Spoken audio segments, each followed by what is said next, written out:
India, land of mystery, is the seventh largest landmass and second most populated nation in the world.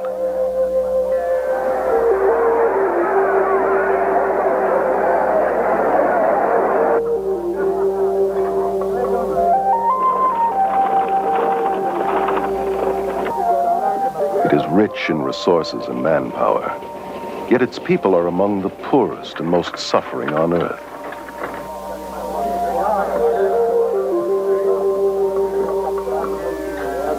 Millions of Indians suffer from malnutrition, disease, and poverty. The people are apathetic because their religion has taught them to be detached observers, disregarding the agonizing lifestyle which imprisons them.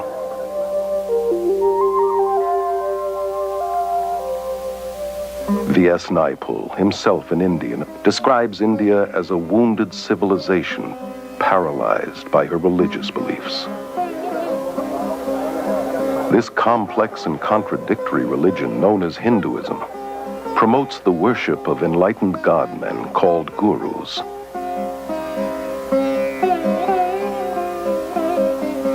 And countless idols.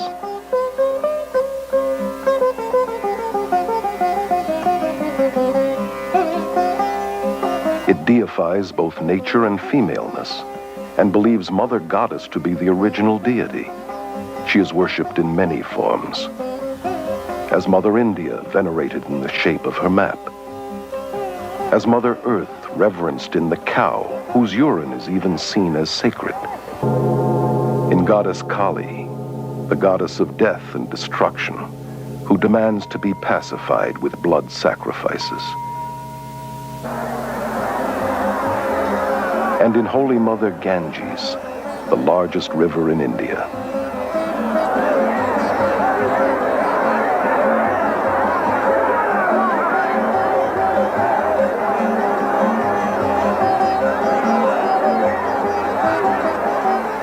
This river is worshipped by millions who flock to her banks to perform daily toiletries and annually dump hundreds of thousands of dead bodies to assure them of a better reincarnation. Its pollution does not dampen the spiritual fervor of the people who believe its waters to be essential for all religious ceremonies and imbued with magical and healing powers. Incredibly, the West is today looking to Hinduism's superstitions for hope. The religion that has all but destroyed India has now infiltrated every area of Western society. Protesting that it is not religious but scientific, it is transforming our minds, science, medicine, mass media, politics, and the church. Hinduism is most seductive when it wears the mask of Christian terminology and has shockingly managed to disguise itself as the latest Christian thought. Hundreds of thousands of Western pilgrims have journeyed to India seeking enlightenment and have disappeared by the hundreds.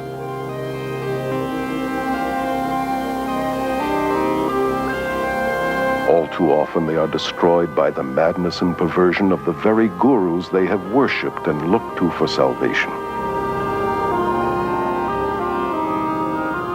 Today, hundreds of these professing godmen are invading the West.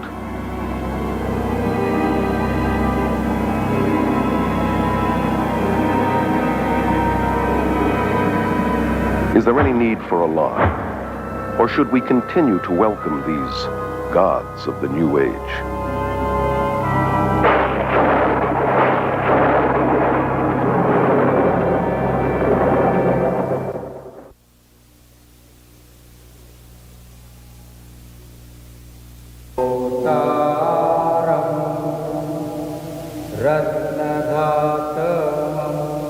Here in Delhi, India, Guru Darshan Singh, only one of hundreds of gurus, has personally converted or initiated some 15,000 followers. He explains that it is the job of the guru to groom his disciples into the shortest path to salvation. Salvation is the same, but we have various paths leading to it. You know, some of the paths are long paths, other paths are the short paths. Why is a master then necessary? Master is necessary, you know, to groom you into the shortest path. Descended from a long line of Hindu spiritual masters, Rabindranath Maharaj is a former guru and accomplished yogi who was worshipped by thousands. The Hindu needed to be near his guru. The Hindu needed to consult his guru. He eventually saw his guru as the only means to salvation. It is absolutely extraordinary also to look at disciples of some of these gurus that I saw in India, for example. These adoring, huge, open eyes that just will accept anything from him and that just love him beyond anything. I loved Maharishi. I worshipped him. Therefore, everything he said or did or thought was perfectly right in my eyes. I just met Bhagwan and there it was. It's nobody else than him. Bhagwan is my master and I love him. I'm in love with him. That's the only thing I can say. Guru Bhagwan Rajneesh, given refuge by the American government after fleeing his native India, has purchased a 100-square-mile ranch in central Oregon, to which his red-clad disciples flock from all over the world.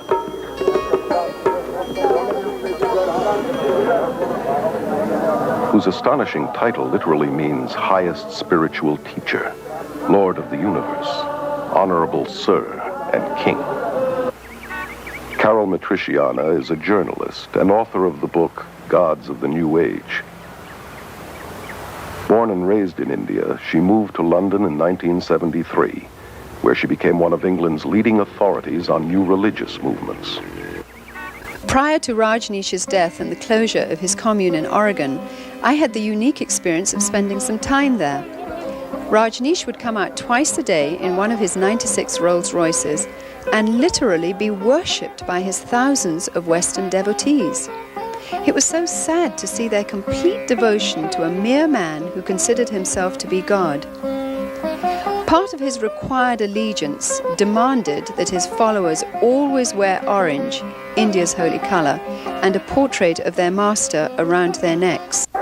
His spokeswoman and right-hand lady, Sheila Silverman, tries to explain the attraction and magnetism of her master. He is something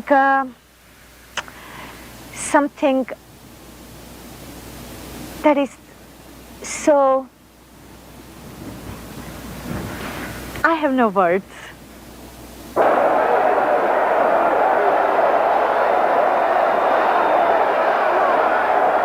It is a love relationship, master and disciple. Something happens in your heart when you see a master. Bhagwan's my master.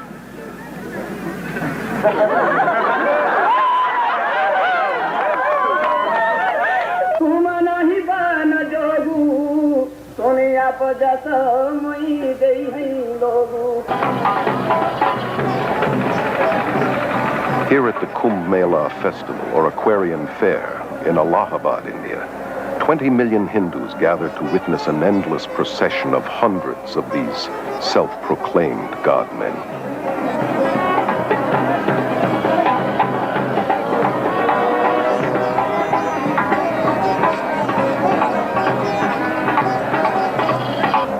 Even the dirt beneath these gurus' feet is an aid to the disciple in his quest for salvation.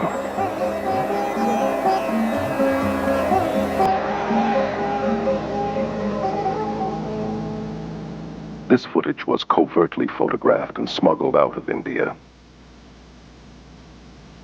Naked priests are considered to be the holiest and most dedicated of guru disciples.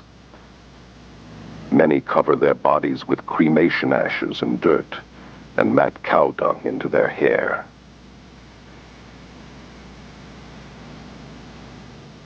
Some are armed and are dependent upon extremely potent drug concoctions.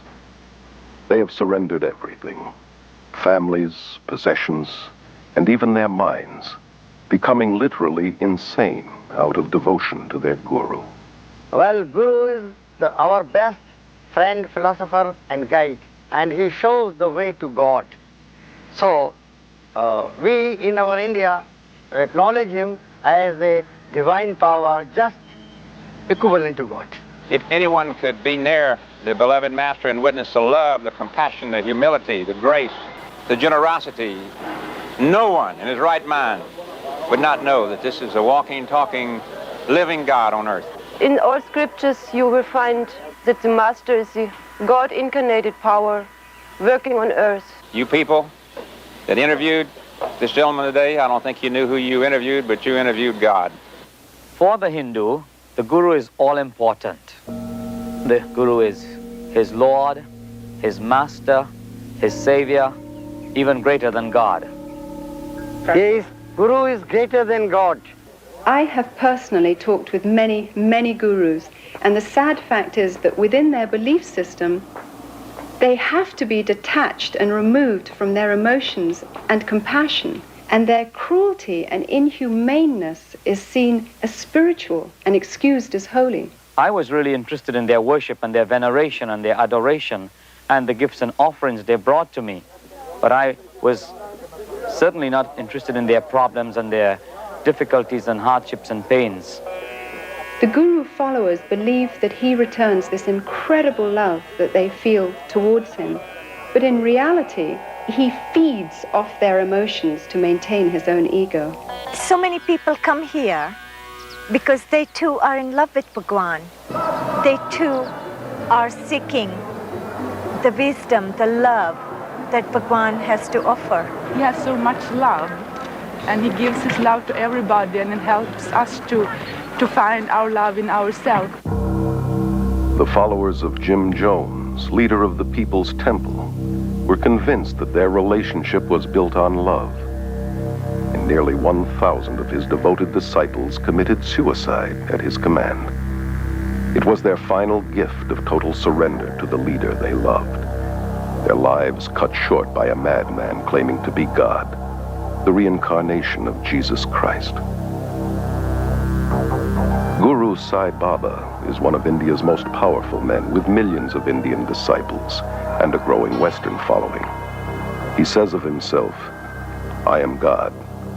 My power is divine and has no limit. There is no force, natural or supernatural, that can stop me or my mission."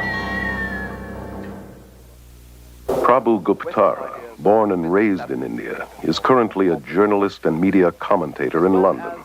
Gurus are going to the West because of two reasons. First, of course, they want to convert people. They want them to become followers of their own religion, in some cases themselves. And secondly, because they feel they have something to offer. What these gurus have to offer is a family, a community to belong to, which they don't have.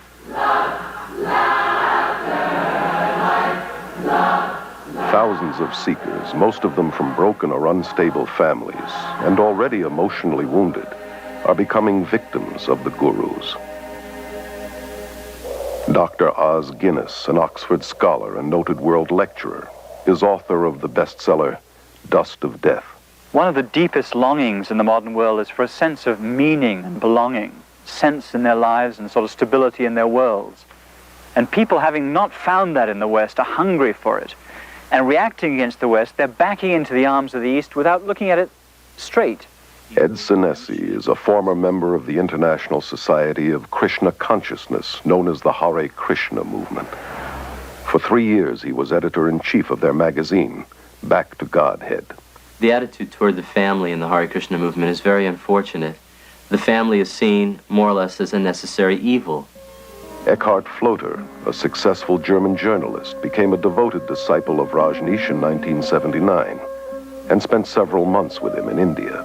Rajneesh clearly says that the family, that marriage, that all these traditional family bonds are rotten. The only relationship that counts is between his disciples and him. Kathy, devoted disciple of Maharishi Mahesh Yogi for 15 years, was a teacher and governor of Transcendental Meditation, known as TM. I thought Tim was strengthening my family, but it was really weakening it because I was turning all my attention in on myself. If you have an allegiance to your wife or your children, to the extent that you have that dedication to those people, you are less dedicated to the organization. I either had to become a member so I could go with him, or he was going to divorce me because he was not supposed to have any outside attachments. He said it wasn't that he didn't love me anymore, and in fact he still loved me very much. It's just that I was only human and Bhagwan was superhuman, and therefore he was more deserving of my husband's love than I was. How many of these people loved their neighbor, their family, in this totally giving way? Alexandra Schmidt is one of France's leading experts on new religious movements. How many have been so blind to all the negative aspects of a person they loved as to that of the Guru? Ellen is a spokeswoman for the Brahma Kumaris Raja Yoga Organization, which is completely administered by women who control 800 centers in 40 countries. Our organization has the practice amongst all the participants of celibacy, whether in individuals or married couples. I found myself being attracted to my wife, but I couldn't, because as soon as I felt attracted to her emotionally, physically, then it was difficult for me to maintain my celibacy. So the way I resolved that was to turn her into an object of dislike or hate. We have living proof of thousands of couples who are living in this way and are finding much greater harmony and pure love as opposed to limited physical love. Over 90% of the marriages in the Krishna movement end in divorce. Rather than using our energy in raising a family and being involved in many physical relationships, we're focusing that energy on spirituality. You see, what's so diabolical about all this is that it masquerades as spirituality. In some schools of thought, to be spiritual, celibacy is encouraged, and yet in others, sexual perversion is practiced, not only among the gurus themselves, but by their disciples, including young children. Contradictions are also seen in the attitude towards women, who, on the spiritual level, are the focus of worship. Their femaleness is seen as the creative power of God. For instance, to be initiated by a female yogini is considered much holier than initiation by a male. And yet, on a day-to-day level, women are considered lower than men and treated as less than human. In the religious communities in India, which are known as ashrams, there is absolutely no place for children. And here in the West, the gurus generally don't want the burden and responsibility of children because it distracts the parents from devotion to him and his cause. They have a school system whereby they force the children at age 5 to live in the ashram. A lot of the kids did think it was like a prison. They didn't get to go anywhere but the ranch. And while we were at school, it's really just a place for the kids to go to get out of the grown-ups' way. And they separate them from the mother and father, which is very unfortunate and very destructive. Well, the kids would want to see their mom and dad, you know, just to be with them as a family. The kids wouldn't even know where their parents were, and they'd have to go look for them. And when they did, parents were usually too busy to talk to them. And so the kids were mainly by themselves and unsupervised. The most heartbreaking result of the Guru invasion to the West is the damage and harm it brings to the children, those who have no other choice than to live in the ashram because their parents have chosen to follow the Guru. Separated from parents and cut off from outside relatives, they become community property. They lose their individuality and identity and are alienated from society.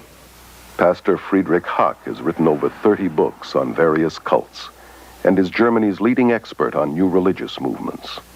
Children brought up in a cult are only educated to follow the commands of their leaders. They never experienced freedom. They never experienced a responsible life where they could have their own choice, where they could follow their will. I've had these children taken them to parks, and they've seen normal people, and they'd recoil in fear from them because they don't look like devotees. The men don't have shaven heads or robes. I didn't want to leave the ranch. I'd rather stay there because I was scared of the people outside of it. Because, I don't know, you just got a feeling down there, so you were worked into staying there. Now, why would an organization want to disrupt families like that? My own understanding in the cult dynamic is that it's a principle of control divide and conquer. According to the Guru Gita, one of Hinduism's most important scriptures, the follower must not only adore and worship the Guru as God, but surrender himself and all his possessions as well. Most of the gurus that I know of in the West are super rich. Gurus are more interested in white disciples than in Indian disciples, largely because they get more money from the whites. Rob, former transcendental meditator for 13 years, was a TM governor and in charge of teacher training at Maharishi International University. The TM movement is very wealthy. They have land holdings all over the world. They have beautiful hotels in Switzerland. They have university campuses in the Midwest. They have academies on the East Coast, the West Coast. Here he was getting served on silver plates 6 times a day, sleeping on a very soft bed, riding around in a Mercedes. But supposedly he was so renounced that he wasn't attached to these things, so that gave him a right to enjoy them. Maharishi made a statement that says, when the money comes to me, he says it's transcendental. Money is our last priority. Everything else is our first priority. Hundreds of gurus have grown incredibly rich in the West through tax-exempt donations, and the manufacture and distribution of every kind of memorabilia honoring these self-proclaimed God-men. They have acquired vast land holdings, armed bodyguards, and outrageous luxuries, from posh hotels to their own fleets of planes, helicopters, and, as in Rajneesh's case, Rolls-Royces. Why not Rolls-Royces? Why have anything less? This country is a capitalist country, and anything that produces or helps capitalism, why not? Anybody who says, why have Rolls-Royce? I say, you're a communist. The Guru's hypocrisy is diabolical, criticizing the materialism and commercialism in the West and convincing their followers that non-materialism will get them up the spiritual ladder. These gods of the New Age are laughing all the way to the bank. I know of groups involved in drug trafficking, smuggling, prostitution, and the buying and selling of weapons, all done to earn money for the Guru. I know of a variety of female disciples who were prostitutes in Bombay and making money with it. I have evidence that the Rajneesh organization is making a lot of their income through illegal trafficking of drugs into this country. If you have your head in a right place, you can create money. It is an art. They were encouraged to smuggle dope from India to Europe, and from this money they could pay their workshops. If they have to tell you they're with the Christian Children's Fund, or they're with the Salvation Army, or they're using the money to find men missing in action in Vietnam, whatever they have to do to get the money, they'll do that because they believe what their guru told them, that the end justifies the means. Hinduism teaches you to die to the voice of conscience inside that says, it's wrong. It teaches that there is no sin. This can be seen in the way that gurus and their disciples justify murder, violence, robbery, bribery, and crooked business transactions, all done in the name of heavenly deception. People were encouraged not only to spy on each other when they were not properly surrendering to the master. People were encouraged to lie to each other. The mail is censored. We know of bribery with local politicians. People undergo, as I did, a change in their value system and become confused about what is right and what is wrong. Another danger that you can see in a lot of the Eastern thinking is the sort of syncretism and the failure to make distinctions so that you transcend not just right and wrong, but this and that. And I think it's very important to say there are distinctions, not just between right and wrong, but between all sorts of things, to think critically, to think clearly. The whole philosophy of Hinduism is very relative. There are no absolute moral standards upon which to act. Your feeling of right or wrong would change according to your level of consciousness. You can become so completely under the power of this particular person that you refuse to think, or if you like, you're unable to think. You can lose the power to take decisions of any sort, no matter how trifling, in any area of your life.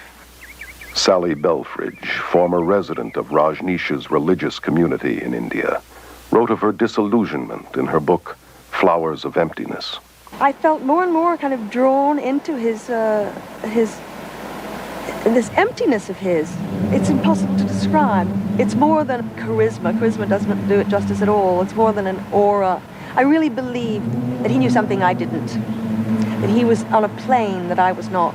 They ask you for total and also brainless obedience and worship because they are God and they are more than human, and you have to follow these gods. You are not asked to deal with your brain and to ask questions.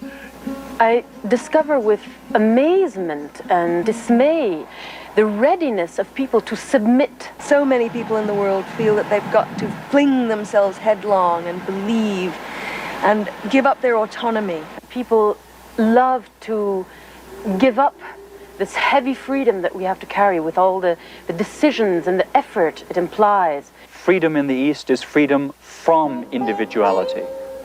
So it's a detached freedom that has no high place of man. And a lot of the Eastern way of thinking is like a sort of mist that folds in, or it's been described as an embrace that smothers any differences. I found that I lost my identity somehow. He had no identity. He was a sort of conduit to the infinite. And I was somehow at the receiving end of something very strange and extraordinary.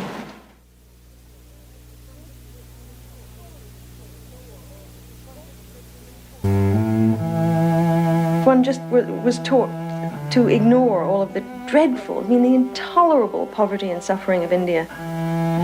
There were beggars clustering around the gates of the ashram, day and night, children starving, living in little huts, surrounding what was supposed to be a religious community. The contradiction was disgusting to me, but most of the sannyasins failed to notice it. It appeared not to bother them in the least. It is part of the world of illusion, and the goal is to withdraw and detach yourself from it. So there's no high view of, say, social action or compassion or an outraged concern to see justice in this world. On the contrary, if you do things like that, very often you're just tinkering with a person's karma. They believe that when a person suffers, that is what he's due as a result of the law of karma, because you've done something very sinful in this lifetime or in a past lifetime. So there's very little compassion. I was a member of the Social Service League at the college, and we were trying to do what we could to help people in the villages. A gentleman who was head of the Department of Hindi came around to us and said, "Why are you doing this? These people who are suffering in the villages, sick or diseased or whatever, have come to earth in this state because they have done something wrong in their past lives. Now, no matter what you do to them, if you cut short their suffering in this life, what will happen is they will simply come back in their next life in the same state or a worse state. So you're really wasting your time." We feel that the cause of suffering is within, and so to allow people to experience peace themselves, we teach courses in meditation. They seek to escape suffering by numbing their emotions and compassion through meditation. Maharishi, TM's guru, once said that a hungry person can become a happy hungry person through practicing meditation. Although the Hindu tries to convince himself that suffering is only in his mind, an illusion as he calls it, Maya, at the same time he believes that he has to suffer again and again by forever being forced to return to this world through reincarnation. There is no escape from this endless wheel of samsara, life and death, because in Hinduism, unlike Christianity, there is no forgiveness, because there is no sin. Therefore, sadly, also, there is no hope. All the gurus that I know of in the Western world teach reincarnation, a doctrine very central to Hinduism. Reincarnation is all about dying and coming back to this world in one form or the other. Hare Krishna people believe in transmigration of the soul, as they prefer to call it, traveling from body to body to body. These physical bodies don't last forever, even though the soul does. So in the same way that a driver needs to change cars, in the same way we need to change from one body to another. Gandhi called reincarnation a burden too great to bear. Yet it is being eagerly embraced in the West in diluted form, as part of a patent blend of Hinduism and Zen Buddhism, camouflaged with psychological terminology.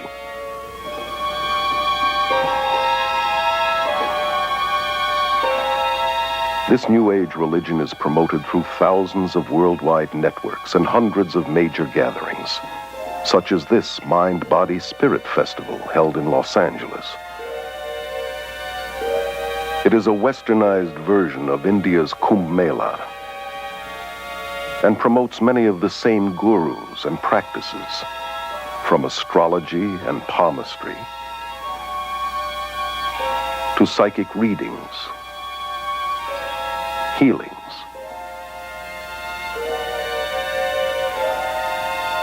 and meditations. The festival, now international, was started in London in 1977 by Graham Wilson. He explains the New Age interpretation of reincarnation as an upward evolution to a higher species of mankind. We don't just reincarnate as an individual soul into a new body each time, but there's a collective consciousness of souls, which is why I think we have access to a lot more information than we realize. Either one has to believe in reincarnation or resurrection. They both could not be true at the same time. There are those who believe that Jesus was a reincarnation of Krishna or Buddha or some other great master of the past, but the Bible would absolutely refute that. Until the early 60s, only an elite few in the West believed in reincarnation. Today, this belief is accepted by nearly 25% of Americans and about 50% of Europeans. Likewise, yoga was once practiced mainly by an occultist clique in America and Europe. Now, over 19 million Americans and millions more in Europe are actively involved in some kind of Eastern meditation. Altogether, 60 million Americans have incorporated Eastern philosophies into their worldview. The Bible teaches that Jesus came once and for all. When he died, he did not reincarnate, he resurrected. It is appointed unto all men to die once, and after death comes the judgment of God. I noticed that in the Western world, reincarnation has become something of a fad. However, in India and in Asia as a whole, reincarnation is certainly not a fad. It is a form of punishment. Within Hinduism, reincarnation is considered to be a terrible concept. The aim of the Hindus' religion is to somehow try and escape from this endless imprisonment of life and death. And the means by which they believe one can get out of this hopeless trap is through the practice of yoga. Yoga goes all the way back to the Hindu god Shiva, who is called Yogeshvara, meaning Lord of Yoga. You find yoga being taught in several of the major Hindu scriptures. Krishna, one of the many Hindu gods, was an advocate of yoga. Yoga is also mentioned in the Gita as the main means to attaining salvation. The word means basically to yoke, union. The goal of the Hindu is to be yoked with Brahman. Brahman is the Hindu concept of God, the all or the absolute. Yoga, in its many westernized forms, is also at the heart of the New Age movement that has adopted Hinduism's basic beliefs and goals. In spite of the seeming variety and hundreds of competitive schools of yoga, all forms come out of India and lead into the occult, though most Westerners are not aware of this. Yoga techniques include breathing exercises, or prana, positions called asanas, dissolving the mind, known as laya, psychic powers called siddhis, repetitious chanting, named mantra, and deliberately cultivating black magic, known as tantra. In my extensive travels in India, I have encountered a number of Westerners who have got into Hinduism and begun following Hindu gurus as a result of a very simple initiation into a yoga class.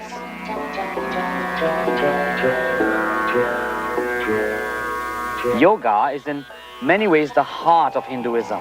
There is no Hinduism without yoga, and there is no yoga without Hinduism. Although there are many types of yoga, the one most familiar in the West often passes for physical exercise and is called Hatha Yoga. It promises mental and physical health, but its Hindu roots and real goal to yoke with Brahman are seldom taught. Ellen believes that Raja Yoga, or yoga of the mind, is the highest form of Hinduism. The Brahmakumari's Raj Yoga is a form of meditation where the soul begins to understand itself clearly and has a connection with the Supreme Being. Raj means royal and yoga means union, so the link with the Supreme Being. And through this yoga, I become the ruler over my own self, over my mind and my life. Johanna Michelson, former yoga teacher and assistant to a psychic surgeon, tells of her experiences in the occult in her autobiography, The Beautiful Side of Evil. Another word for mantra is charm, or to cast a spell, if you will. And in mantra yoga, a word or a phrase or the name of a demon god is repeated over and over and over again to bring the individual to a vibration level that will attract that which is being chanted for, to bring about the desired effect. It's exactly what the white witches and magicians, so-called, use in the casting of their spells. We were always told, no, it's just a meaningless sound. Had nothing to do with Hindu gods. But every time a person would sit down, they'd be invoking a Hindu god by thinking that mantra over and over again, be stronger in their life. The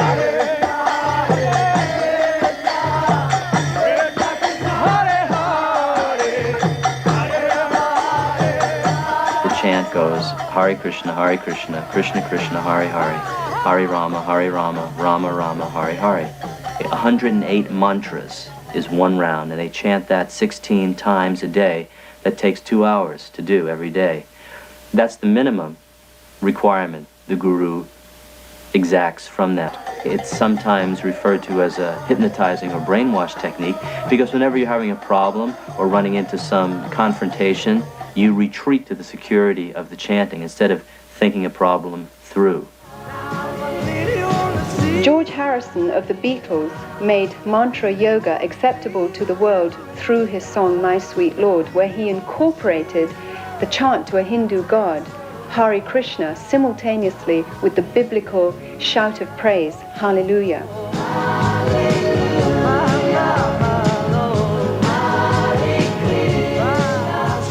He said he did this deliberately to show that both religions are the same and to make Hinduism more acceptable. To pretend that all religions are the same is dishonest, as is the merger of various religious techniques. For instance, more and more Christians use the name Jesus much like a mantra. They claim that it's a tool to get them into the presence of God. Jesus said that repetitious prayer is not acceptable to God. Maharishi Mahesh Yogi, originator of TM, claims to have put Eastern meditation on the mystical map. With over 3 million followers, TM is the largest guru movement ever to invade the West. The Beatles' much publicized visit to Maharishi's community in India in the 60s convinced their millions of fans that TM, the so-called scientific yoga, was an even more powerful way to bliss consciousness than drugs. What makes TM unique and different from any other practice that's going on today is that it offers enlightenment very quickly. It offered a jet ride, you might say, to self-realization. I started experiencing being lost in this state of awareness called the Absolute. In essence, Maharishi taught that we all come from that nothingness, and that is the source of all our consciousness, of all of our thinking and everything we do. Maharishi's primary thrust is the marketing of his Siddhi Yoga, which is designed to develop psychic powers such as levitation. These courses, like most guru programs, cost thousands of dollars. Rob was able to finance his advanced training through government student loans, totaling $6,000. During these sessions, it's a very strange environment. People speak in tongues, they yell and they scream, they talk in foreign languages. It's like a madhouse, and it's real crazy. Everyone bouncing around on foam pads, flying up in the air. Rajneesh is one of India's most controversial gurus, largely because of his endorsement of shocking sexual practices as a prerequisite for salvation. His brand of yoga, called dynamic meditation, is a New Age combination of Hinduism and psychotherapies. This exercise, involving rigorous breathing and hyperventilation, is designed to arouse the serpent force called Kundalini, which the gurus believe lies coiled at the base of the spine.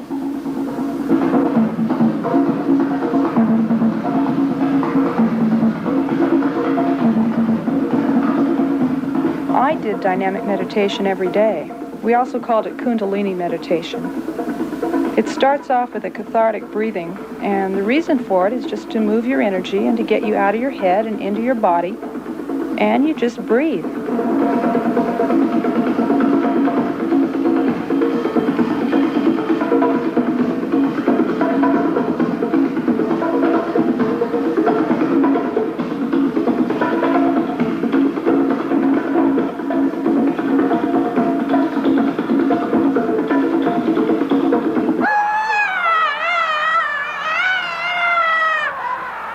The next phase, the screaming phase of dynamic meditation, feels like when you finally had an opportunity to throw a tantrum when you were a little kid.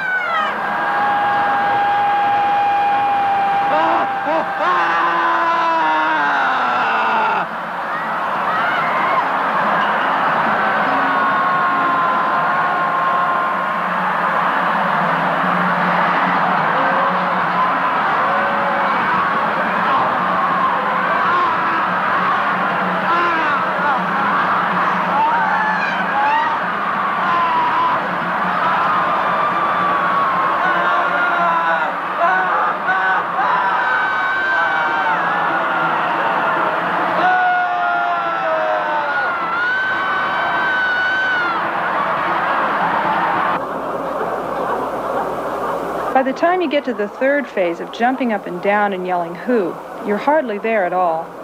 And so it's pretty hard to remember what happens when you're there. I guess the closest thing I can associate it with is mindlessness. You get to a place where your mind actually leaves your body. Your body's just jumping up and down, and your voice from your gut is yelling "Who," and you're not doing it anymore. You become one with this whole energy.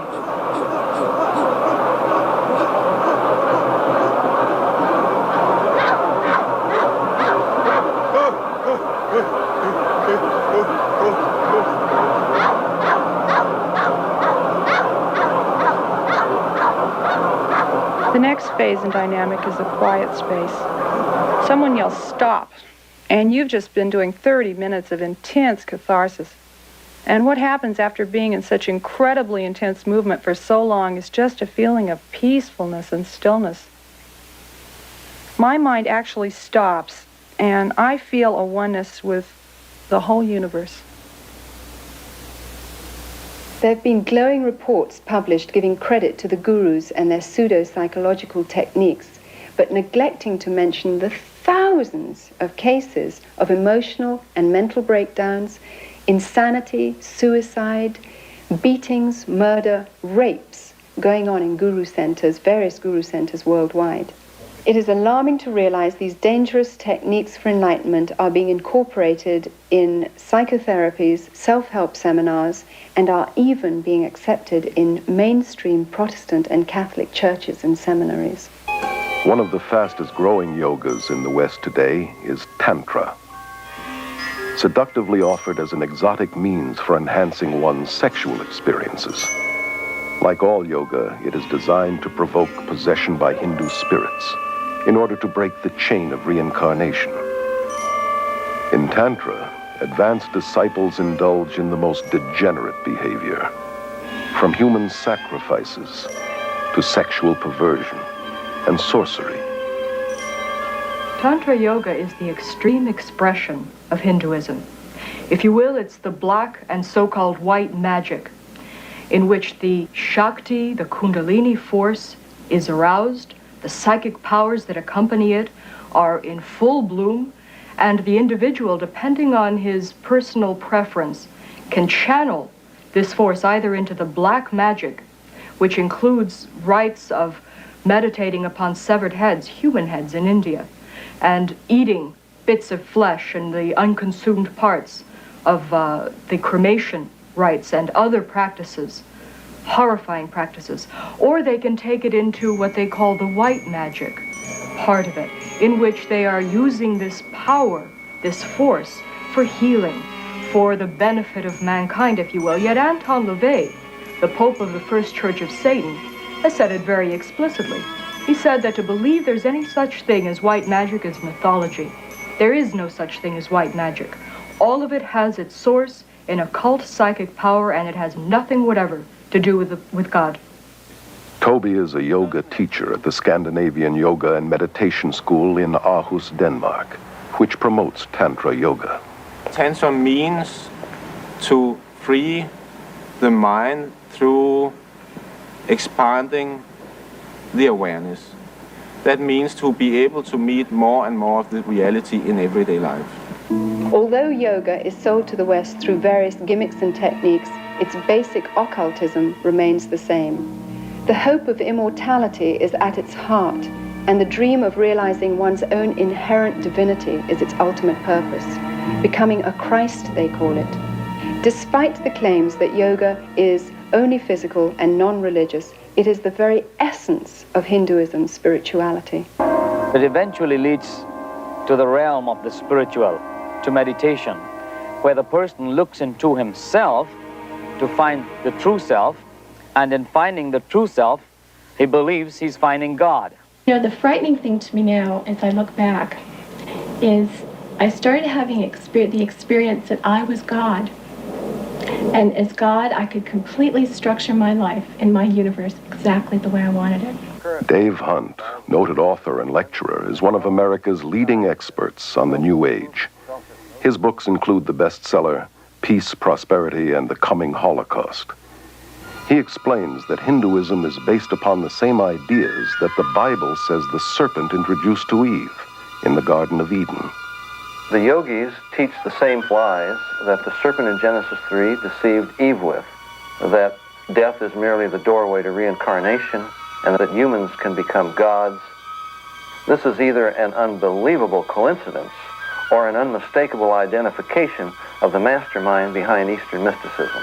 This mastermind is called Satan in the Bible, and is also known as the serpent, the ultimate power of Hinduism, symbolized by the serpent, is glorified and worshipped in Hinduism.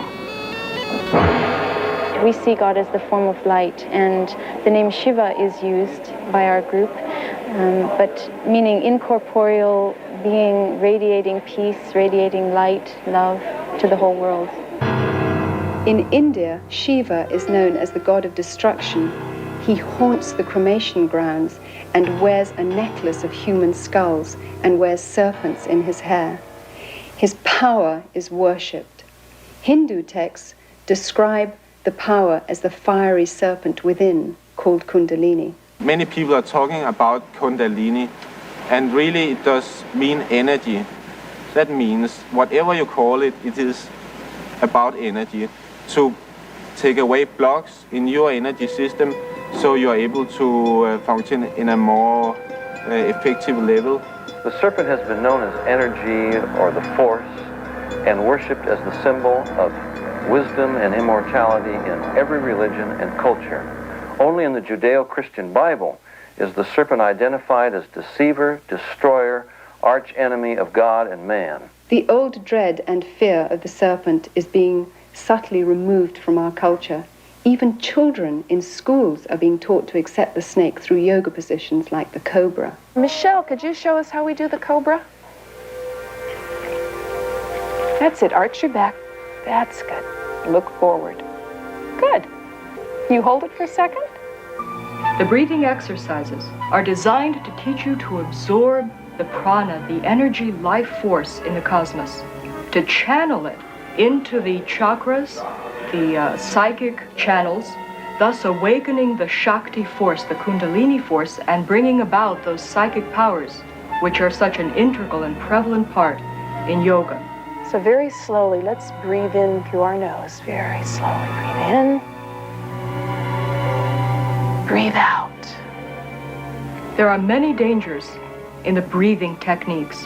Even the writers and the proponents of these exercises are quick to warn that not only do these things trigger emotional and mental diseases, which have been known to place people even in insane asylums for the rest of their lives, but they also recognize that these exercises can open your soul and your mind and your entire being to a takeover by demonic forces.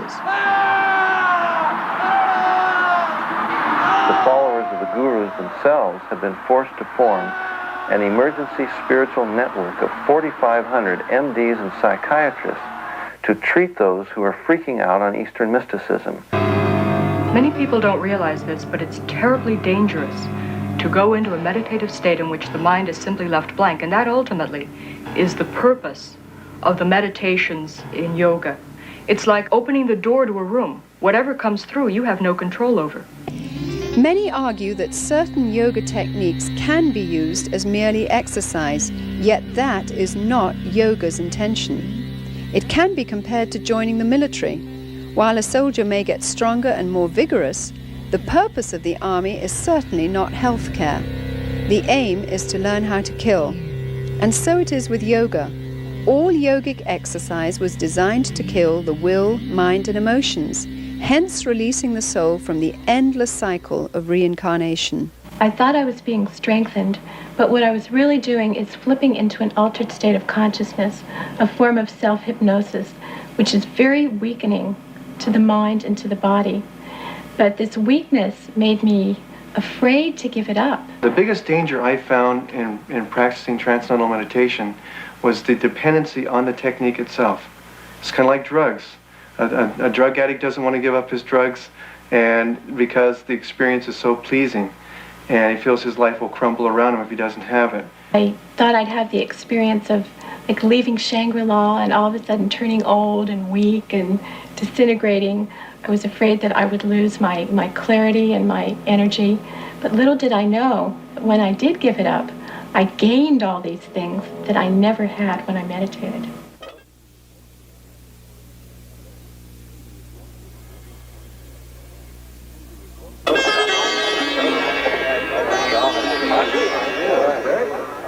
Once a religion for Indians alone, Hinduism has become radically evangelistic through adopting the principles of Christian missionaries who introduced cultural and social reforms in India. In 1966, at an international Hindu conference, leading Hindus planned a strategy to convert the world.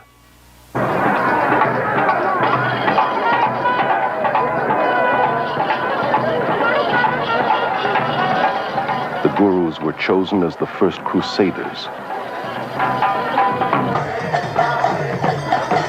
And their tens of millions of converts are now the first Western Hindus.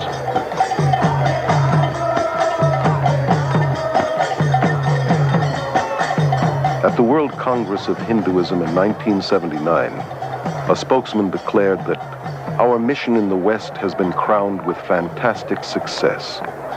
Hinduism is becoming the dominant world religion, and the end of Christianity has come near.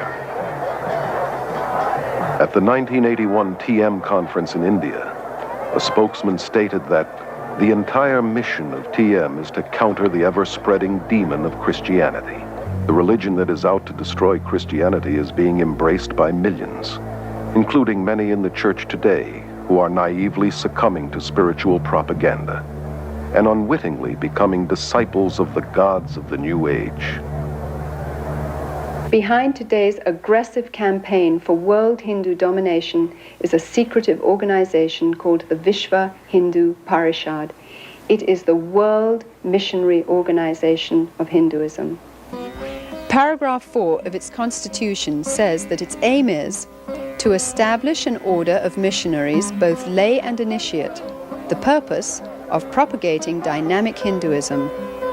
The Hindu Vishva Parishad magazine clearly states that yoga teachers throughout the world are the front missionaries of the Hindu religion. Western teachers themselves may not realize that they are being used by India's Hindu leaders in this way, but they are. While a guru disciple, Prema Nayak was an accomplished yoga teacher for 10 years. Yoga teachers are blind leading the blind. They themselves do not understand what they're into. They don't have any idea what they're teaching. This is really being used to reach the souls of students and innocent people in this country and other countries who come for an exercise class. As I look back on it, I see it was a subtle infiltrating of my beliefs and ideas. It totally changed my worldview. It gave me little or no moral standards by which to guide my life. I was becoming a Hindu, and it was a very big deception. The Vishva Hindu Parishad's plot to convert the world to Hinduism has created thousands of New Age worldwide networks with tens of millions of converts, all working for a new one-world government. Through the repackaging of yoga, the Western mind is being systematically conditioned to accept a neo-pagan worldview. Combined with New Age thinking, it claims to offer more integrity, selflessness, goodwill, freedom, and says it is the very alternative to Christianity's narrow way. Yoga is really part of our society now. It's being sold everywhere as technique for relaxation, for becoming unstressed, brighter, more beautiful. The self-centered world of glamour promotes yoga, meditation, and visualization techniques as a means to a healthier and more beautiful body, mind, and spirit. Spirituality is in, but with an anti-biblical meaning. Even relaxation has become a spiritual quest for one's so-called full potential through holistic massage, isolation tanks, and hundreds of other New Age techniques. Most of the 2,000 YMCAs across America offer yoga classes. And nearly 2/3 of all universities and colleges make yoga available as part of the curriculum. Many of the people practicing yoga that I have met say to me that they only practice it because of the physical benefits. Any Hindu would tell you, however, that there is no yoga that is purely physical. One of the first things I learned in my teacher's training class was that I must talk to the students about the philosophy behind yoga, that this was just as important as the exercises. I will count. Relaxation at the end of yoga class is really hypnosis, where each part of the body is relaxed. So while they were in this state, I read to them about the Hindu philosophy or something from one of my guru's books, so they got it whether they wanted it or not. Yoga exercises were not designed for physical fitness, but to realign the serpent force within the body, to achieve godhood, that yoking, which is what yoga means, with Brahman. Anyone interested in physical fitness ought to do exercises designed for that, not yoga. Many hospitals have set up their own yoga and meditation classes to provide stress reduction for patients, doctors, and nurses. Doctors and dentists who wouldn't think of promoting Christianity or Judaism on the grounds that it is religious are unwittingly involving their patients in Hindu practices. The last 2 years I've been working with some German doctors that was in research of breathing exercises. In our Danish school, we get patients from the doctors, typical with backache, with nervous symptoms, with high blood pressure, with stress, and so on. In addition to promoting yoga, fitness and health magazines advocate various schools of vegetarianism, a practice essential to Hinduism. An extreme example is macrobiotics, which attempts to manipulate spirituality through diet. Maharishi had once said that vegetarianism was the highest form of diet. This is essential in order to have deep experiences in meditation, because the vibrations in animal products are innately of the nature to pull the soul down into the lower levels. I find it intriguing that so many of the people in India and those in advanced yoga in the West who feel that the consumption of meat lowers their vibration level think nothing about drinking their own urine, or better still, cow's urine, which the holiest of men in India recognize as having special redemptive qualities. We only eat food that's prepared by yogis who are in remembrance of the Supreme Being, so that those vibrations are filled in the food, and these affect the mind very much. They also teach that anyone outside the movement is more or less evil. He's a meat eater. He's a karmi. You're not able to have as much endurance, not as much strength, because I was a vegetarian for many years, lost a lot of my strength. I've quit my so-called wicked ways, in other words, killing game and eating the flesh of animals. I'm strict vegetarian, as this diet so ordains. God did not ordain vegetarianism. Jesus was not a vegetarian. He fed the multitude with fish on more than one occasion. He himself ate fish and the Passover lamb. While the Bible would not condemn vegetarianism as a means for health, it would condemn it as a means for spiritual enlightenment. Health food stores are among the main fronts for guru organizations in recruiting, and are major distributors of New Age literature. Thousands of MDs, PhDs, chiropractors, and dentists are enthusiastic proponents of New Age holistic medicine. These New Age practitioners operate from the premise that treatment of the body must begin with treatment of the mind and spirit. These therapies involve countless techniques, most of which incorporate altering one's consciousness, or hypnosis. Always part of the occult, hypnosis has become the main bridge between Hinduism and modern science. Hypnosis creates the same states of consciousness that you experience under drugs and in yoga. Accepted in medicine and psychiatry, hypnosis is the heart of self-improvement and positive mental attitude courses. And hundreds of misinformed Christian psychologists use hypnosis in their daily counseling. Even in the church today, faith in God is being replaced by faith in our positive thinking, in the idea that somehow if I can make myself believe that something will happen, then it really will. This is a counterfeit of the true faith. Many believe that hypnosis is okay if used by qualified counselors. Somehow used by the right people makes it scientific and not occultic. So Christians naively use it, as do many of the new consciousness movements like EST, Scientology, mind dynamics, silver mind control, and alpha brainwave training. In pursuit of Freudian myths, psychiatrists use hypnosis to regress patients back into their childhood and into the womb, where they relive the traumas of their birth, despite the scientific fact that the prenatal, natal, and early postnatal brain is not sufficiently developed to carry memories. I did indeed experience my original birth thought, but I felt it wasn't enough. I went back and I experienced my thought during my conception, and then I went back from there to a previous lifetime to experience why I had structured my conception the way I did. I mean, it's never ending. You can just keep going. Moreover, they take them right back into prior lives, where they come out with factual recountings of lives they've lived all over this earth. Obviously, the memory is not coming from the brain. It's coming from a deceptive source. The field of medicine is embracing numerous New Age beliefs that cannot be explained scientifically, such as acupuncture, which claims to manipulate the Kundalini force with needles, and biofeedback, which uses a monitoring device to train a person to control ordinarily involuntary functions, such as blood pressure. The Menninger Clinic's documentary on biofeedback calls it the yoga of the West. Elmer and Alice Green, pioneer biofeedback researchers, admit that it creates the same state of consciousness and results as yoga. This electronic yoga has now been introduced by psychologists into the world of sports, including the Olympics. Businessmen are coming to yoga today because they want to be relaxed in the middle of their day. They want to train their ability to concentrate.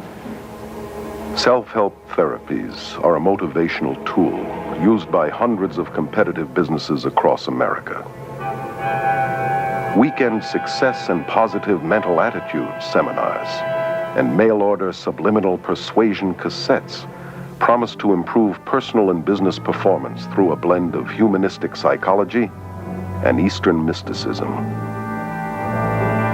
One such course, called New Age Thinking for Developing Your Full Potential, has changed thousands of lives for such prestigious clients as the IRS, CIA, U.S. Army, Navy, and Air Force, NASA, General Motors, IBM, Xerox, Rockwell International, Bell Telephone System, Bank of America, and scores of police and fire departments.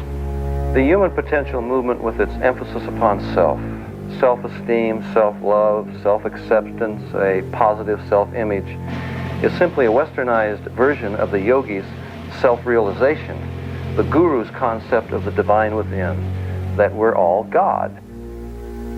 Rolling Thunder, the Shoshone Indian medicine man, has said, scientists will eventually discover what pagans have always known.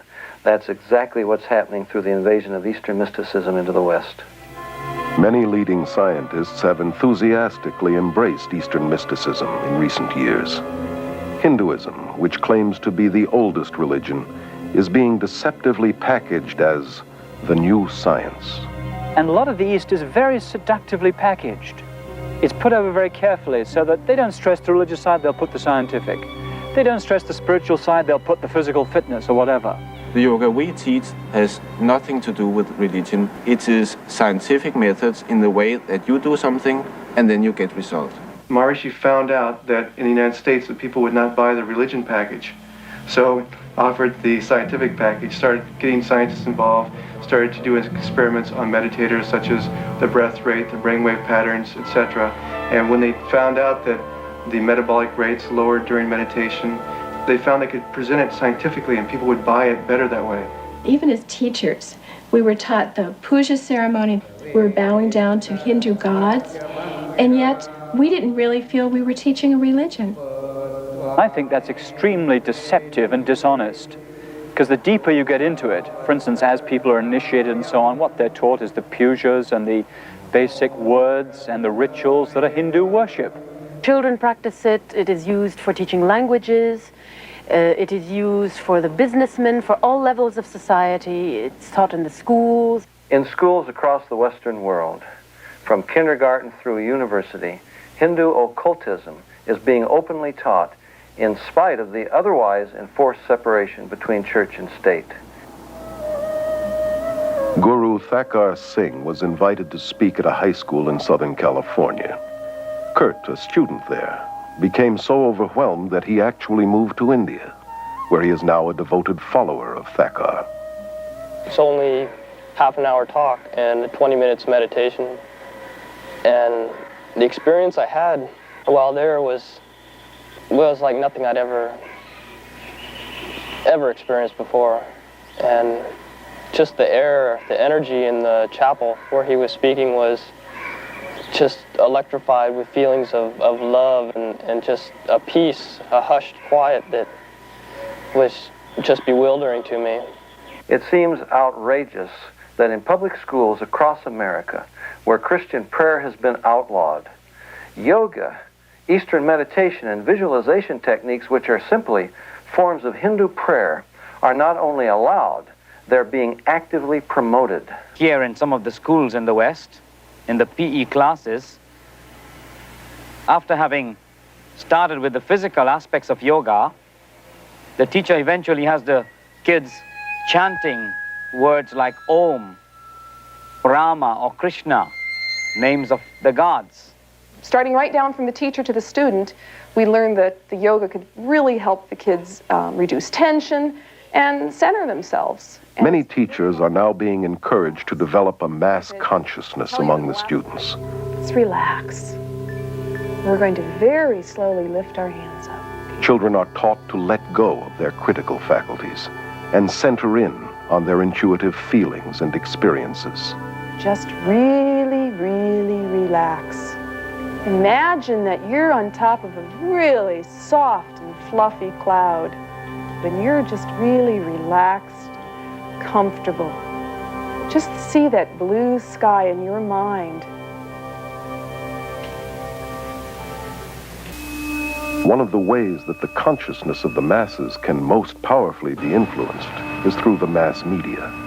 which is increasingly being used for promoting Indian consciousness. The film Gandhi was probably the most effective piece of Indian propaganda to invade the West. It was a political advertisement controlled and heavily financed by the Indian government and promoted by the peace movement. It propagates a false message of Hindu religious tolerance and non-violence. Historical accuracy was discarded. Gandhi was no different from most gurus today in that he was a sexual pervert and was certainly not the non-violent, peace-loving man as demonstrated in his racial killings of blacks in the Kafir Wars in South Africa. The most important message of the film was that Gandhi was one of the first gurus to link Christianity and Hinduism to form one package, a new religion. I consider him to be one of the fathers of the New Age movement. So many of the most popular films today, like Close Encounters, Poltergeist, E.T., Return of the Jedi, Star Wars, are all based upon Hinduism. For example, the Force has a dark and a light side. That's black magic and white magic. The doorway into the occult is an altered state of consciousness. This is the way that Obi-Wan initiates Luke into the Force. He has him working a laser sword. He says, Luke, your problem is you're trying to think. He puts a visor over his face so he can't see. And he says, Luke, you got to tune it out and let the Force take over. That's an altered state of consciousness. In The Empire Strikes Back, Yoda is a yogi. He's got Luke standing on his head going through various contortions to develop the mind power to raise his spaceship out of the swamp. And when Luke can't do it, Yoda does. And Luke looks on and says, I don't believe it. And Yoda says, that's your problem. In other words, it's all in the mind. If you would only believe, it would happen. And when Luke goes into the cave to confront Darth Vader, Yoda says, don't take your laser sword, Luke. You don't need it. All you need is within you. That's the divine within. And when he cuts off Darth Vader's head and it rolls to the ground and he opens the visor and sees his own head, that's the most powerful presentation of Eastern mysticism you could ask for. The Beatles sang it, I am you and you are me and he is she and all is one.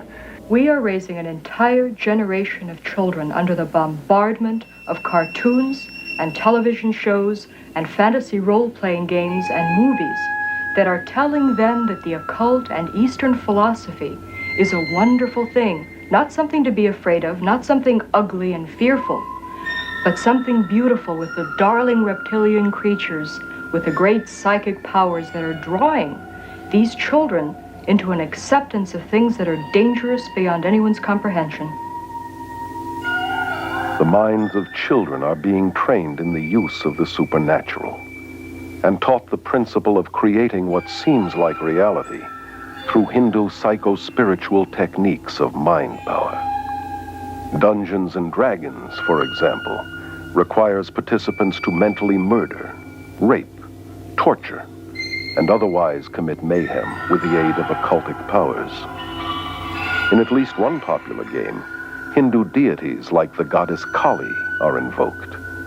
Hindu religious techniques, including repeated chants, visualization, and casting spells, are used to overcome enemies.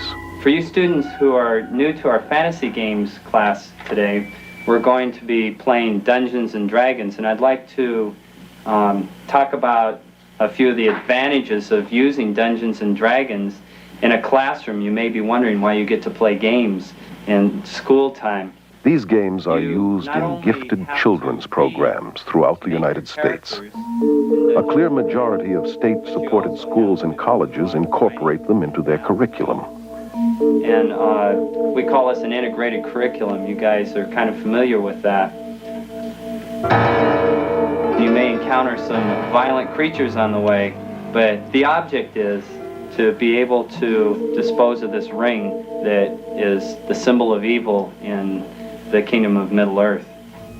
A child can understand the dark and light side of the Force. And to understand the Force is to understand basic Hinduism. George Lucas, creator of the Star Wars series, is in real life a devout believer in the Force, which he says can enable anyone to read minds, see past and future events, levitate, and plug into a nether world of psychic energy.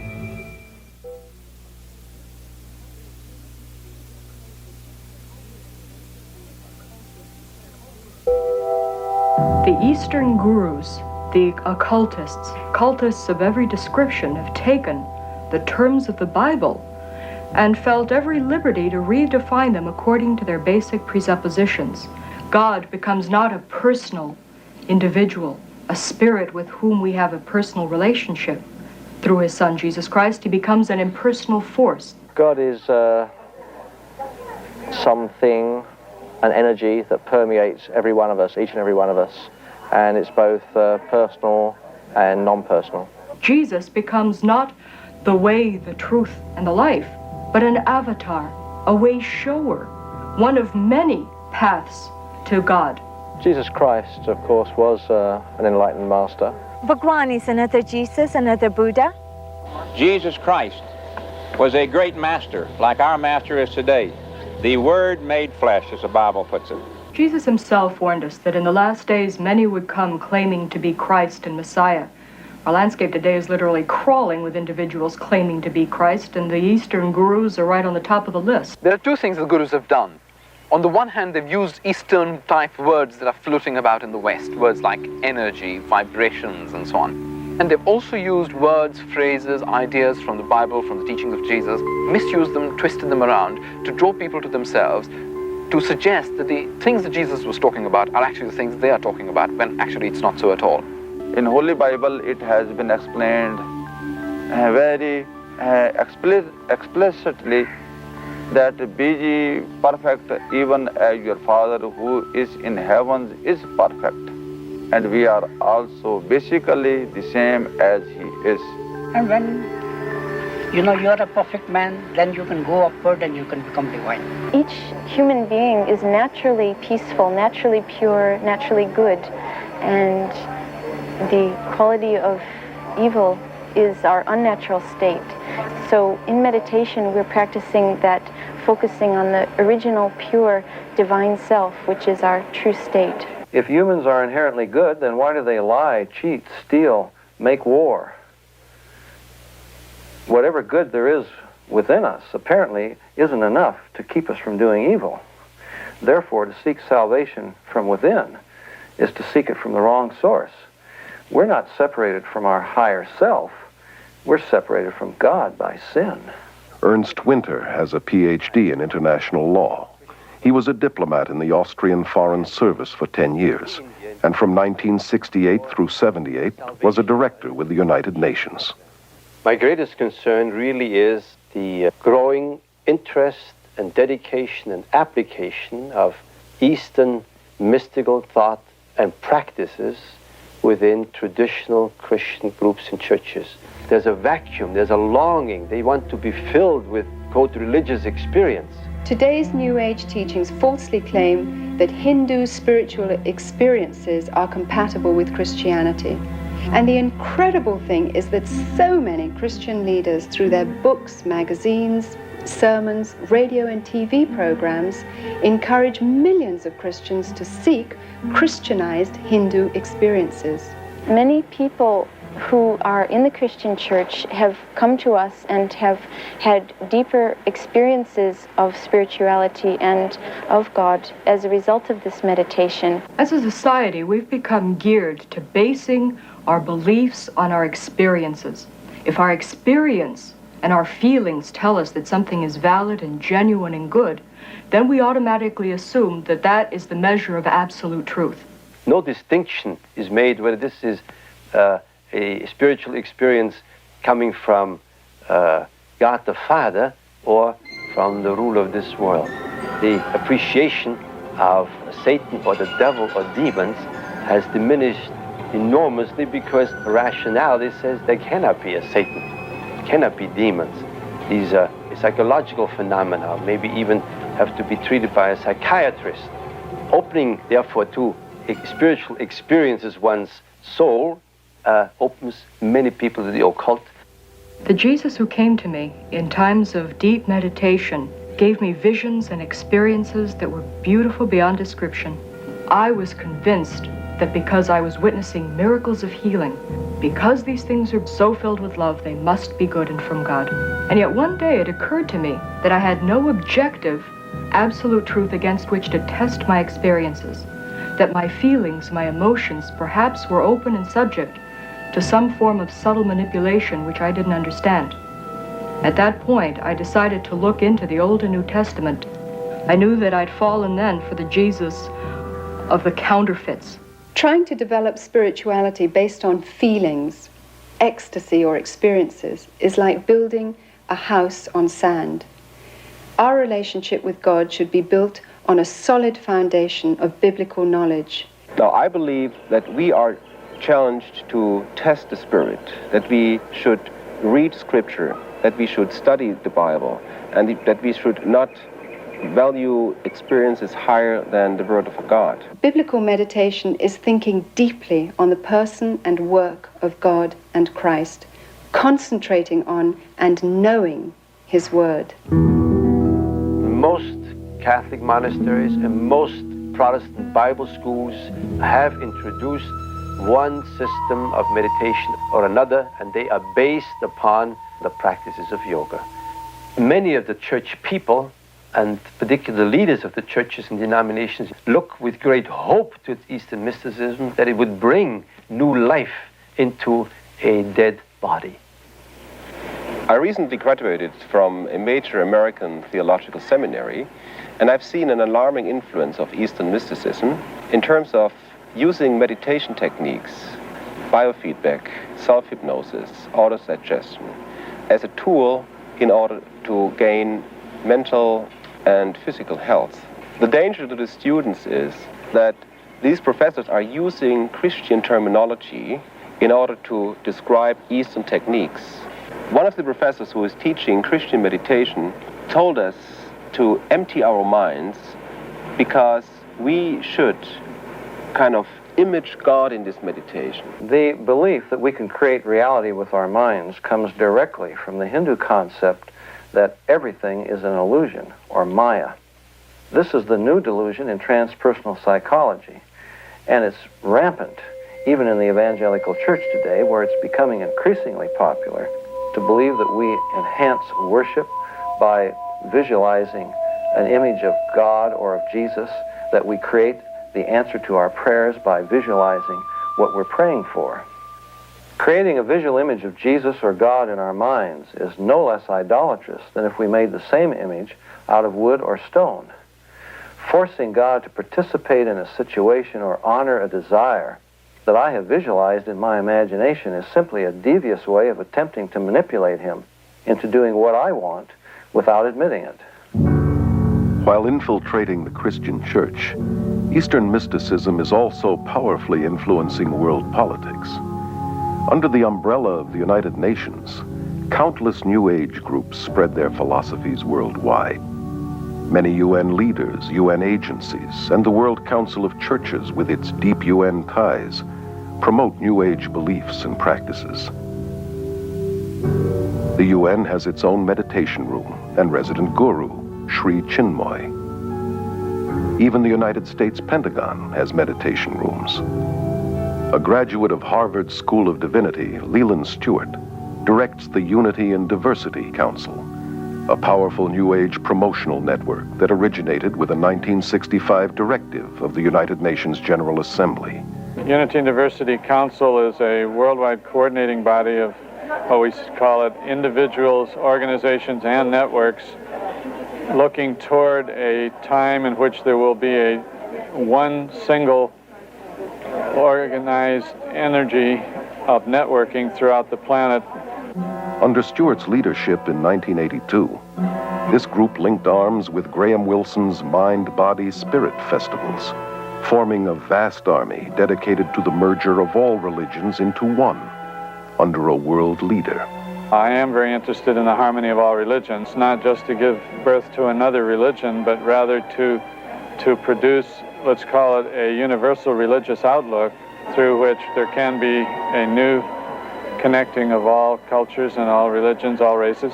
In this growing consciousness of sharing godliness and looking for a leader to lead everyone into this new heaven, the UN plays a very important role inasmuch as it is a support system. Any group that meets to discuss these matters would be very eager and very careful to have UN sponsorship. Our organization has been represented in the United Nations. We have an office there, and this has been going on for approximately 5 years. We've been involved in all the sessions that are going on in the UN. We've been able to watch and participate, offering meditations and presentations. How is this possible? I think it became possible by the thought and actions of one man in the UN, Robert Mueller, who was continuously emphasizing that the UN has to be a support system to this conditioning of man, to this sharing desire, to this looking for a one world government, for one world leader, and playing down, and I believe myself correctly, that the UN is not that world government, that is a conditioning device, that it is an aid, a support system. It gives prestige to otherwise completely outlandish groups. The Brahma Kumaris World Spiritual University in India is used by the UN and its members for conferences focusing on world peace and unity. Delegates from all over the world, VIPs, are attending to express their ideas and to experience peace in a very real way themselves. This experience will enable them also to draw up new laws for universal peace. This will be endorsed by heads of state and submitted as a practical form for the United Nations. Many evenings, the UN building is even used for lectures, talks, meditations, enlightenments on how to make one better world. The leaders are asked to meditate and be involved because this is part of their instruction of brainwashing, and all this is part of the conditioning for the vision of a new world or of a new age. This guruistic system in politics is very dangerous for our democratic society. It will at least bring a loss of freedom, a loss of security, and a big danger for all mankind. So I believe Guruism is preparing the world for some political fascism too. Actually, we're being prepared for this surrender to an authority in a way that perhaps we don't realize. We are going through right now strange bathing in Eastern concepts of consciousness, states of consciousness, bliss, reincarnation, energies, vibrations, all of these words that have become very commonplace really in the Western languages are also modifying our mind. They are changing our way of thinking. And this changed way of thinking puts us into a mental state, if you'd like, and prepares our intellectual functionings for this surrender. More than ever before, the human race seems willing to surrender spiritually and emotionally to a charismatic leader who can offer peace and prosperity to a world trembling on the brink of ecological and social collapse, international financial chaos, and a nuclear holocaust. Well-known New Ager Benjamin Creme claims to be the coming world leader's advanced public relations man. In 1982, full-page advertisements around the world announced the coming of Creme's New Age Christ, which gave fresh hope to millions. At this press conference in Los Angeles, he described how this Christ would make himself known. It is a truism today to say that we are at the dawn of a new age, the age of Aquarius. And it is important to remember that all of the great religions await the coming of a teacher. The Christians await the return of the Christ. The Muslims await the Imam Mahdi. At the same time, the Buddhists await the coming of another Buddha. The Hindus await the return of Krishna, and the Jews, as always, await the coming of the Messiah. I'm speaking today about the return of such a teacher. Christians are awaiting the return of the resurrected Jesus with the nail prints in his hands and feet. But the followers of the gurus are awaiting a coming world ruler who won't even claim to be Jesus, but the latest reincarnation of the Christ Spirit, and he will have the psychic powers to prove it. Simultaneously, throughout the world will take place hundreds of thousands of spontaneous healings and cures, which will reinforce, if that were even necessary, the fact that it is the Christ himself. The day of declaration will be the outstanding event of this or any other century. On that day, the radio and the television networks of the world will be linked together. We shall see this extraordinary face on our television screens. But he will not speak. His words will drop silently into our minds in our own language. This is the significance of the altered state of consciousness reached in yoga and other forms of Eastern meditation. A Nobel Prize winner has described the brain as, quote, a machine that a ghost can operate, unquote. What that means is, in an altered state of consciousness, the connection between my spirit that normally operates my brain and my brain is loosened, and that allows another spirit being to interpose itself, begin to tick off the neurons in the brain, create an entire universe of illusion, astral travel, give psychic powers. In this way, the world is being prepared for some ultimate delusion. He will indeed inaugurate a great new world religion, and at the very most sacred core of that new world religion will be the process which is called the esoteric initiations, which take us out of the strictly human kingdom into the kingdom of God. David Spangler, board member of the Planetary Initiative for the World We Choose, which comes out of the United Nations, declares that Lucifer is the same force as Christ, that Lucifer prepares us for our own Christhood, that this is the final Luciferic initiation into the New Age. Benjamin Krem's Christ may not be the world teacher and ruler of world peace as he forecasted, but without question the stage is being set today for what the Bible calls the apostasy, or man's abandonment of God. This climate is ushering in the final actor, the counterfeit, who the Bible predicts must come before the return of Jesus, the true Prince of Peace, who will then reign for 1,000 years. The merger of science and mysticism is now in full blossom, and its evil fruit will be the new universal religion of the coming world dictator that the Bible identifies as the Antichrist. Today's revival of paganism and Hindu practices, which form the heart of the New Age movement, was ironically the same kind of foundation that prepared the way for Hitler's rise to power. The Germany of the 20s and 30s was in social and economic despair and looked for a leader who would free them from the Great Depression.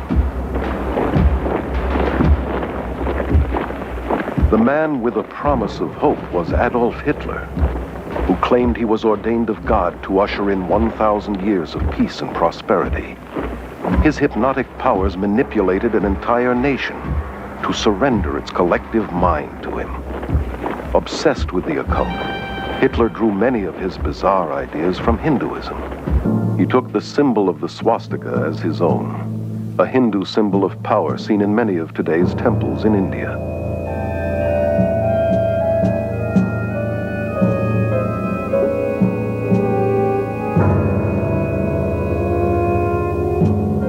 Millions of Germans who submitted to Hitler as though he were God died for him and his cause, much like the followers of Jim Jones. The current worldwide revival of Hinduism, blended with psychology and disguised as self-improvement, self-hypnosis, positive mental attitude seminars, visualization techniques, and mind dynamics courses, has made today's world far more susceptible to spiritual deception than the Germany that embraced Adolf Hitler.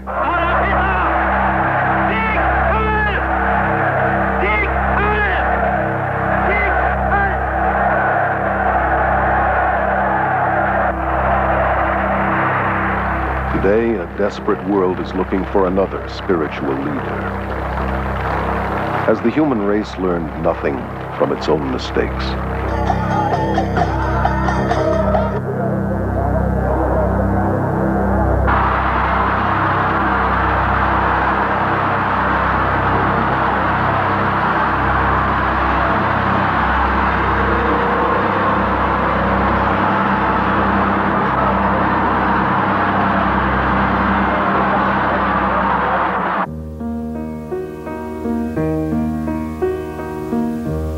Jesus says, "See to it that no one misleads you.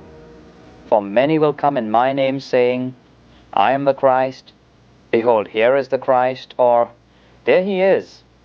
Do not believe them.